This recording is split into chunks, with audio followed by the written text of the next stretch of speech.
Karibu tena msikilizaji na mtazamaji wetu wa MTV Online mahali popote pale ulipo duniani, hasa kwa wale wanaotufuatilia kupitia mitandao yetu ya kijamii ya Facebook, Twitter ama X na YouTube, bila kusahau wale wanaotusikiliza kupitia tovuti yetu ya www.mtv1news.com. Leo ikiwa ni Alhamisi ya Aprili 17 mwaka 2025, mimi ni mtangazaji wako Tryphon Odas kutoka Tanzania, Kigoma, pembezoni kabisa mwa ziwa Tanganyika linalopakana na Congo DRC. Tulionayo hii leo ni pamoja na Chifu Kawa Mandro kurudi mkoani Ituri baada ya muda mrefu wa uhamishoni nchini Uganda. Waziri Mkuu wa Jamhuri ya Muungano wa Tanzania ameagiza wasimamizi na mameneja wote wa barabara nchini humo kuhakikisha barabara zilizoharibiwa na mvua kufanyiwa ukarabati mapema. Taarifa yetu ya habari inaanzia huko mkoani Ituri ambako mmoja wa watu maarufu wa Ituri, Chief Kawa Manduro, amerudi nyumbani baada ya siku nyingi akiwa nchini Uganda ambako amekuwa kwa muda mrefu. Chief Kawa alipo wakazi wa Ituri walijenga umoja, ambako aliomba wakazi wa Ituri kujenga umoja. Kwa njia ya simu tunaye Konstantini Sabagarwa na hapa na tueleza. Hapa Ituri tulipokea kitu ambacho kimeendelea hapa Ituri, ambapo niomba kujua ya kwamba tulipokea mpiganaji wa zamani ama kiongozi wa gundi linalohusika na silaha wakati ya miaka iliyopita hapa Ituri, ambaye wamemuita Yves Kawa Panga Mandro, ambaye alikuwa mgombea wa wabunge kwa uchaguzi ambayo iliweza kupita. Alafu wakati alikuwa akigombea aliweza vile uchaguzi huo, lakini tume la uchaguzi haikuweza kumpatia hiyo haki yake, na ni hiyo ambayo iliweza kumsukuma kwenda huko Uganda. Akajielekeza Uganda na wapi ambapo watu waliweza kuzungumza mingi kupitia hiyo safari yake huko Uganda.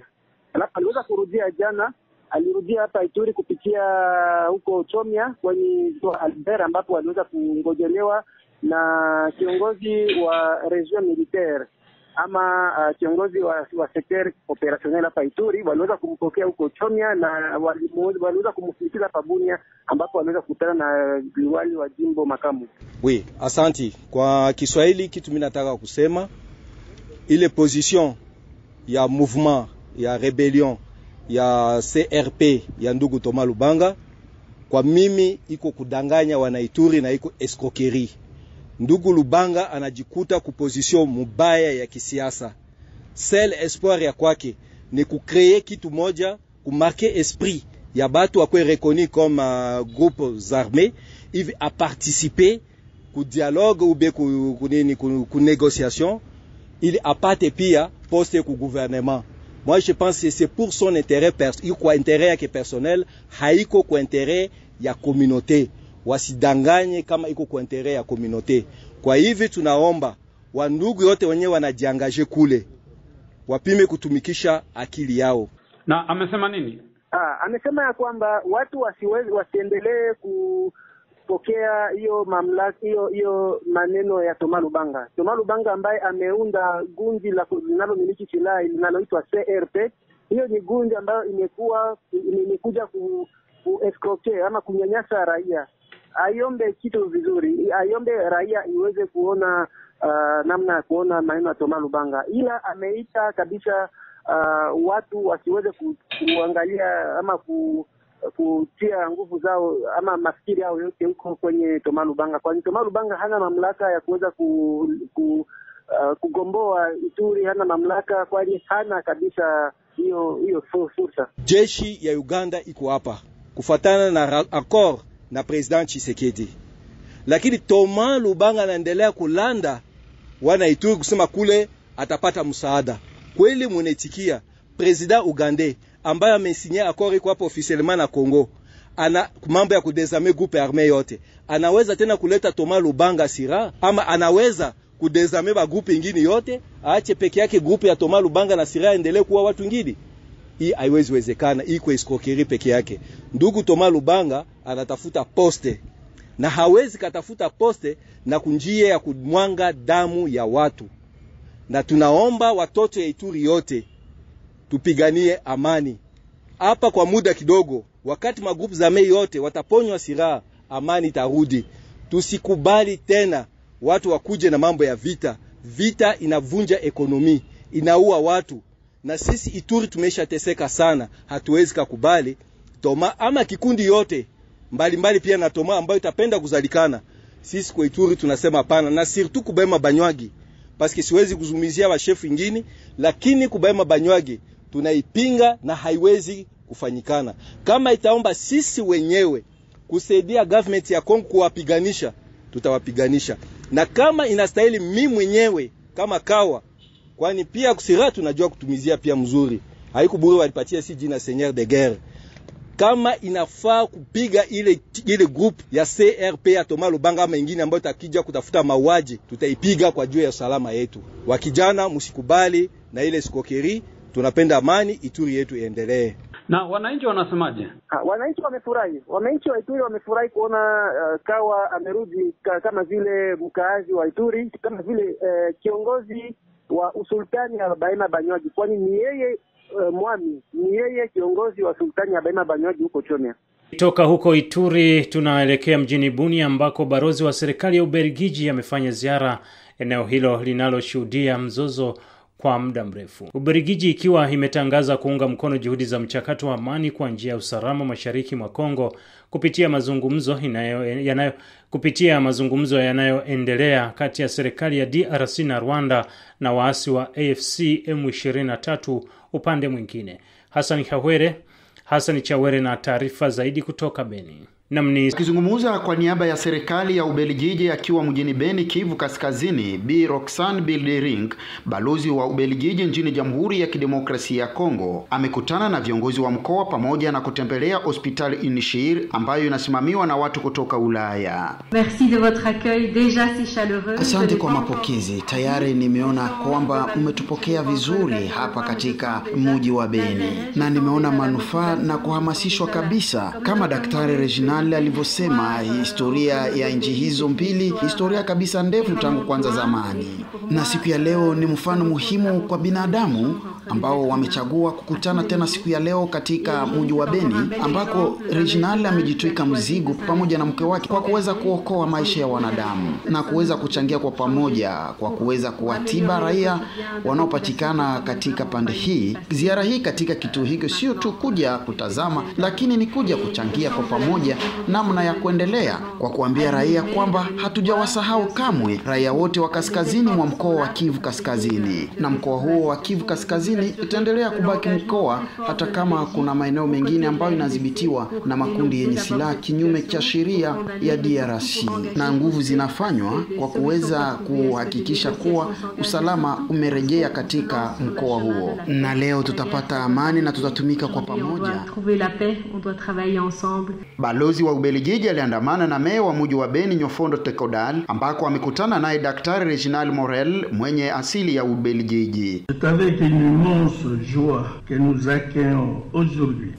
Ni katika furaha kubwa ya kumpokea leo katika uwanja huu wa kushimika kituo hicho cha Inishir hapa katika taifa ya Jamhuri ya Kidemokrasia ya Kongo. Balozi wa Ubelgiji nchini Jamhuri ya Kidemokrasia ya Kongo Roxanne, hakuna kitu kitakachonizuia kutangaza kuwa kufika kwake hapa katika mji wa Beni mashariki mwa Kongo ni mojawapo ya njia muhimu ya kutafuta amani na usalama katika migogoro yote inayokumba taifa la Jamhuri ya Kidemokrasia ya Kongo, hasa sana pande ya mashariki. Na hiyo ni alama mpya ya ushirikiano kati ya Jamhuri ya Kidemokrasia ya Kongo na Ubelgiji. Daktari Reginald Morel amepongeza ziara hii ambayo imeambatana na uzinduzi wa chumba cha upasuaji kwenye hospitali hii inayokuwa na utaalamu kubwa wa upasuaji. Jeremy Hassan Chawere, MTV Beni.